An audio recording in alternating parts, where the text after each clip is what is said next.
안녕하세요. 여의도에서 신속하고 정확한 정보를 알려드립니다. 여의도 정보맨 여정입니다.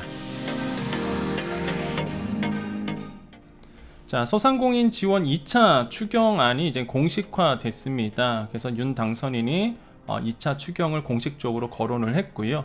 그래서 지금 스케줄상 이르면 4월도 가능하다라는 이야기를 오늘 이야기로 여러분께 좀 알려드리도록 하겠습니다. 자, 시니어를 위한 요약 정리, 자 바로 들어갑니다. 자, 윤 당선인이 오늘 통이동 인수위원회 이제는 사무실에서 첫 간사단 회의를 주최하면서 이제 추경을 이제는 거론을 했습니다. 그래서 이제는 2차 추경이 공식화가 됐고요. 그 다음에 민주당에서는 이제 4월 추경도 가능하다 이렇게 이야기를 하고 있고요. 단 재원 마련이 먼저다라고 이야기를 하고 있습니다.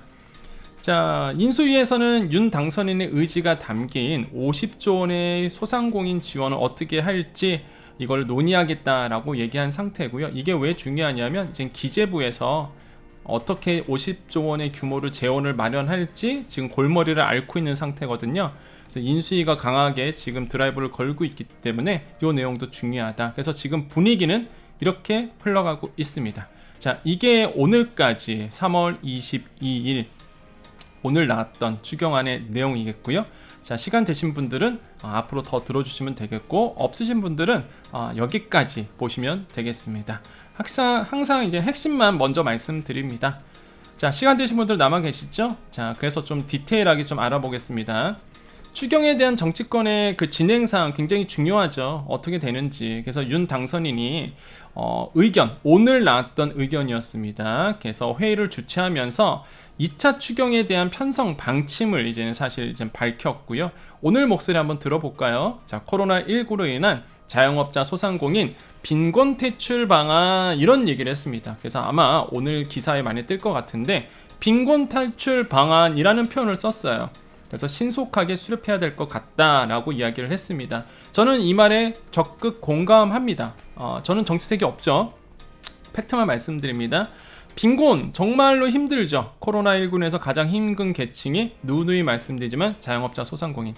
최근에 카카오톡 임직원들이 연봉이 2억이라고 합니다. 2억. 예, 2억. 물론 스톡옵션까지 포함된 금액인데 일단 스톡옵션까지 해서 2억이래요. 작년 한 해의 연봉이. 근데 이런 핀테크 회사, 뭐 테크핀 회사, 신생 기업들 상당히 많습니다. 연봉 굉장히 높고요. 특히 금융권의 연봉이 얼마 전에 뉴스에 나왔죠. 평균 1억 원이 넘어갔다고 합니다. 저는 솔직히 이 부분에 대해서는 소상공인의 어려움을 동참해야 된다고 봅니다. 카카오가 뭐로 돈 벌었을까요? 금융권에서는 뭐로 돈 벌었을까요? 공통점이 뭐죠? 소상공인입니다. 소상공인. 카카오톡 뭐로 돈 벌었죠, 여러분? 그쵸. 뭐 말 안 해도 아실 겁니다. 카카오 하면 딱 떠오르는 게 O2O 서비스. 자, 금융 마찬가지죠. 대출로 예대 마진이라고 보통 얘기하죠. 그 다음에 이런 예대 마진차로 통해서 돈을 벌잖아요. 사실 그래서 가장 어려운 게 사실 저는 자영업자 소상공인이라고 전 생각을 합니다. 그래서 빈곤 탈출 방안 신속하게 수립해야 된다라고 이야기를 했고요. 작년부터 국민께 말씀드린 소상공인 자영업자 손실보상 방안에 대해 조금 더 구체적인 프로그램을 만들어 달라라고 인수위 쪽에다 요구를 오늘 했죠. 그래서 이게 윤 당선인의 목소리였고요. 또 이런 얘기도 했습니다.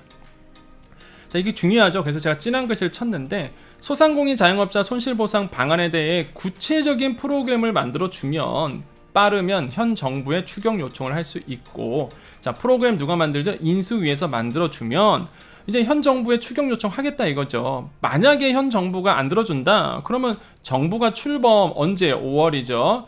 자, 출범하면서 바로 준비된 추경안을 국회로 보내겠다. 이런 방안을 신속하게 추진하겠다. 그럼 이 뜻은 뭐예요? 추경 확실히 한다는 얘기겠죠.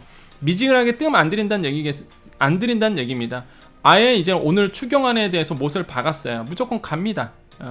이제는 이제는 뒤로 후퇴 아니에요. 무조건 갑니다. 근데 시기가, 자, 인수위에서 그 추경안을 빠르게 만들면 현 정부에 건의를 한다는 얘기겠고요. 만약에 현 정부가 안 받아들이면 출범하자마자 취임하자마자 바로 국회로 그냥 추경안에 대해서 논의해달라. 그래서 보내겠다. 자, 이렇게 얘기를 했습니다. 자, 그런데 가장 중요한 게 뭐죠? 이제는 5월달이 되면 여당과 야당이 바뀝니다. 그럼 어떤 형태냐? 여소야대 형태로 바뀌죠. 그죠? 여당이 이제 소입니다. 근데 추경안은 아시겠지만 국회에서 논의가 돼야 되잖아요. 그래서 민주당 의견도 굉장히 중요해요, 사실. 자, 민주당 오늘 얘기해요. 자, 윤호중 비상대책위원장이 이런 얘기를 했습니다. 그래서 제가 이게 큰 따옴표를 친 이유가 있어요. 각자의 의견, 정치권에서 대한 이 추경에 대한 의견을 알아야지만 사실 이제 어떻게 되겠다라는 거 알 수 있잖아요. 자, 국민의힘이 4월 추경을 실현할 의지만 있으면 신속히 재원 마련 방안과 추경 규모 등을 논의해야 한다. 뭐 하고 있어요? 민주당 쪽에서는 4월 추경도 지금 생각하고 있는 거예요. 4월 추경을 실현할 의지가 있냐? 그러면 국민의힘이 빨리 재원 마련 방안 갖고 와라. 추경 규모 이런 것도 갖고 와서 논의하자 이거죠. 자, 국회에서 온전한 손실보상과 소상공인 지원을 위한 추경 논의가 하루빨리 이루어져야 된다라고 보고 있습니다. 자, 그러면 자, 윤 당선인도 빨리 하자 그래요. 자, 민주당도 빨리 하자고 얘기합니다. 그러면은 의견이 많네요. 또 이렇게. 그죠? 다만 민주당 쪽에서는 재원 마련 방안 어떤 돈으로 추경할 거냐 이거죠. 어떤 돈으로 추가 경정 예산을 확보할 거냐 이거예요. 이거 가지고 와라 이거죠. 자, 그래서 민주당은요 추경 논의를 신속하게 진행하자는 입장입니다. 자, 추경 규모, 내용 이거에 대한 의견 접근만 이젠 국민의힘과 이루어진다면 빠르면 4월에 2차 추경이 편성돼 국회에서 통과될 수 있다라고 민주당 쪽에서는 얘기를 하고 있어요. 그래서 4월 추경도 가능성도 있긴 있다. 뭐 아직 확실치는 않지만 일단 분위기는 가능성도 있다는 얘기겠죠. 왜? 민주당이 이렇게 얘기하고 있으니까. 다만 현 정부나 민주당이 인수위가 추경안을 만들어내겠죠. 크게 의견을 보인다. 민주당 쪽에서 안 받아들인다. 그 안을 그렇겠죠. 민주당이 보기에 조금 마음에 안 들 수도 있어요. 그럼 의견을 보인다. 그럼 어떻게 되느냐? 자, 국회 추경 제출이나 처리가 새 정부 출범 이후로 밀릴 수 있겠죠. 그래서 6월 지방선거 일정을 고려하면 늦어도 5월에는 추경이 처리될 것으로 예상하고 있습니다. 그 뜻은 뭐예요? 아무리 느려져도 6월 지방선거 제가 항상 강조하고 있죠. 왜? 지방선거 앞두고 있어요. 정치권에서 자, 이건 좀 무슨 얘기인데 1차 추경 이번 연도 1차 추경 때 대선 앞두고 했었죠.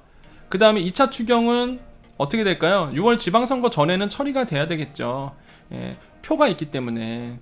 그래서 6월 지방선거 일정을 고려한다면 늦어도 5월에는 추경 처리가 될 수도 있어요. 근데 이건 확실치는 않습니다. 만약에 5월에 추경 처리가 안 되면 어떻게 될까요? 또 니탓 내탓 또 하겠죠. 정치권에서는.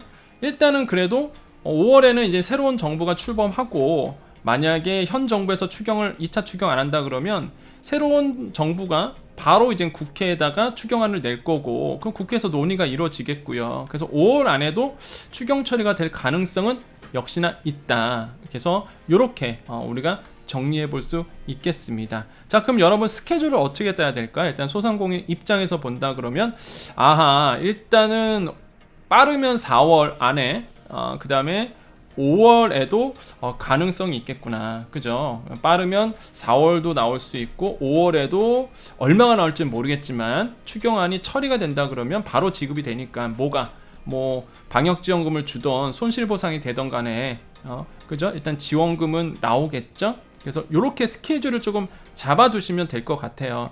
많은 분들이 물어보세요. 폐업자 어떻게 하느냐. 폐업하신 분들. 자, 제가 댓글에다 달아드리고 있는데 방역지원금은 일시적인 현금 지원이죠. 자, 이거는 뭐예요? 방역지원금은 공고일 기준으로 자른다고 말씀드렸죠. 공고일 기준으로 자르기 때문에 사실 공고일이 언제 나오는가가 중요하겠죠. 그 전에 폐업했다? 지원 대상이 안 돼요. 항상 지금까지 그려왔습니다. 희망회복자금, 방역지원금 다. 근데 손실보상은 다르죠. 손실보상은 손실보상법에 의한 거기 때문에 폐업 이전일까지는 손실보상을 받을 수는 있습니다. 근데 손실보상은 누구만 되죠? 집합금지.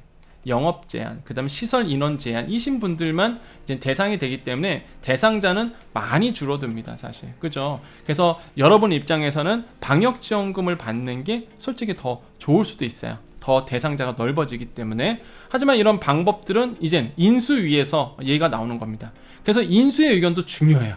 자, 인수위는 어떤 내용을 가지고 있을까요? 자, 인수위는 안철수 인수위원장이 직접 이끄는, 말씀드렸었어요, 예전에 코로나 비상 대응 특위에서, 자, TF에서 구체적인 추경 규모와 내용을 마련하겠다라는 이제 계획을 가지고 있습니다. 여기서 많이 오해하시는 거, 어떤 분들이 또 정치색을 가지고, 저는 정치색이 없다고 했잖아요. 그래서 어떤 분들이 이제 정치색을 가지고, 야, 이번에 무슨 뭐 방역지원금도 아니고, 뭐 추경도 뭐 아니고, 손실보상도 아니고, 뭐 대출해준다던데 이런 얘기를 하시는 거예요. 이거는 그냥 아닙니다. 팩트 아니에요. 아직 구체적인 내용 나오지 않았습니다, 인수위에서. 그래서 뭐 지원금이 아니라 뭐 대출로 해준다는데 빚지라는데 이건 아니에요, 여러분. 이건 팩트가 아닙니다. 저는 팩트만 전달해요.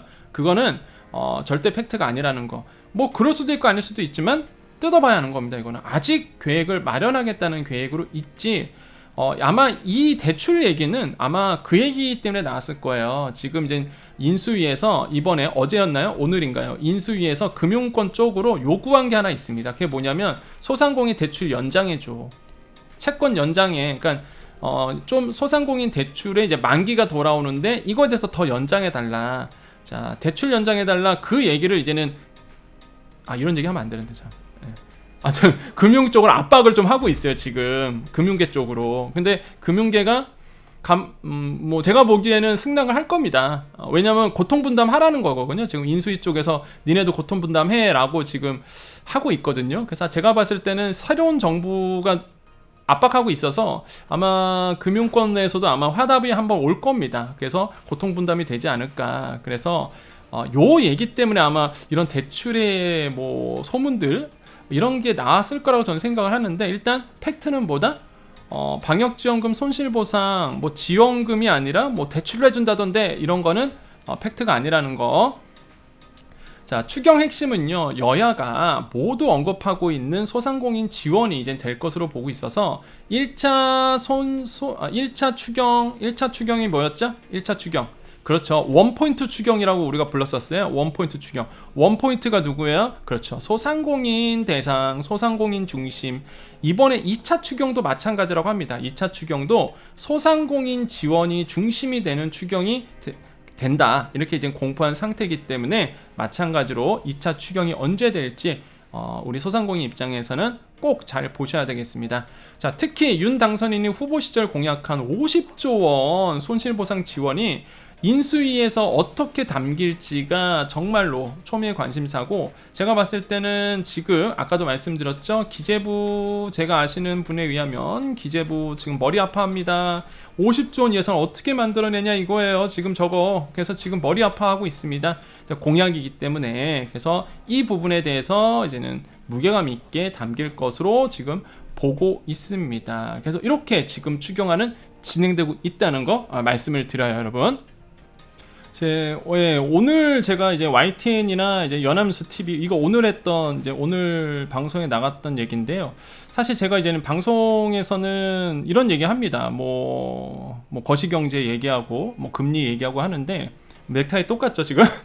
오늘 아침에 이제 출연했던 거기 때문에 그래요. 근데 제가 말씀드리고 싶은 거는, 사실 제가 관심 있는 거는 이제 소상공인분들 지원이잖아요. 그래서 제가 방송에서는 어려운 얘기를 하지만은 유튜브에서는 이제 소상공인 분들을 위해서 제가 해드릴 수 있는 일은 해드릴 겁니다. 특히 가장 어렵잖아요, 제가 말씀드렸다시피. 그래서 뭐 편하게 질문 주셔도 됩니다.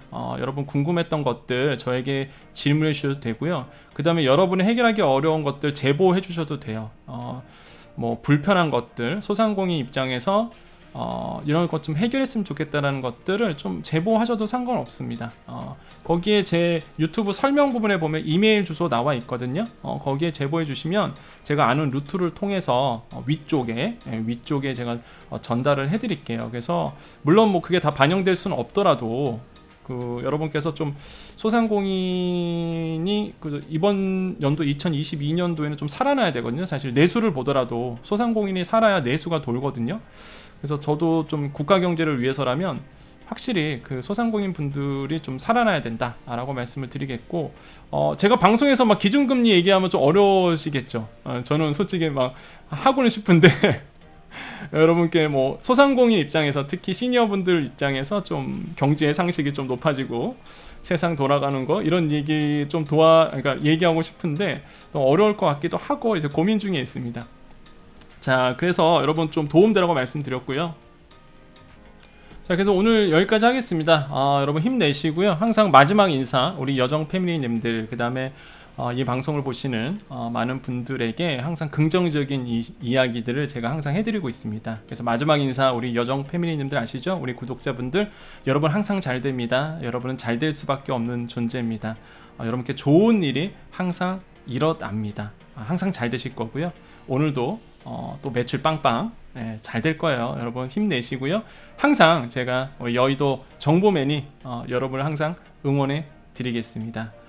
마지막 인사드립니다. 여러분 행복하십시오. 여러분 더 좋은 하루 되십시오. 여러분께 좋은 일이 일어납니다. 여기까지 여의도 정보맨 여정이었습니다. 감사합니다.